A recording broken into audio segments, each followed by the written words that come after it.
જય ગૌ માતા. કેમ છો બધા મજામાં દશો?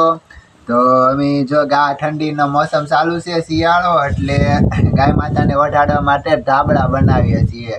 અને આ કોઈટ બનાવવાની એટલે છે ને ગાયને ધાબળો રાતે નીચે ના પડી જાય ને પછી લીરા આપણે હોય ને દોરી, પતલી દોરીથી બાંધી દઈશું. તો અમે જો આ રીતે બનાવીએ છીએ.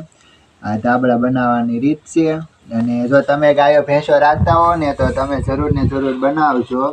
કારણ કે આપણને જેમ ઠંડી લાગે ને એમ ગાય માતાને પણ ઠંડી લાગે. તો અત્યારે દિવસ છે પણ રાત્રે અમે તમને બતાવશું. અમારા વ્લોગમાં બન્યા રહેજો કઈ રીતે બનાવીને. આ જો અમે બનાવી નાખ્યા છીએ.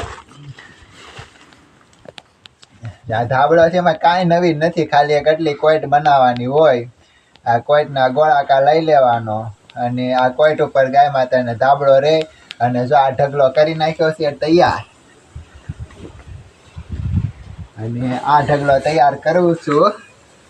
તો અમારો વિડીયો કેવો લાગ્યો બધા કોમેન્ટમાં કહેજો. અને લાઈક સબસ્ક્રાઈબ ન કરો તો હાલશે પણ શેર કરજો, કારણ કે બીજા પણ લોકો આ જોવે તો એ પણ એની ગૌશાળામાં કે કોઈ બીજી બીમાર ગાયોને પણ આવી રીતના બનાવીને ધાબળા ઓઢાડીએ કે એટલા માટે. તો બધાને જય ગૌ માતા. બધા અમારા બ્લોગમાં બન્યા રહેજો.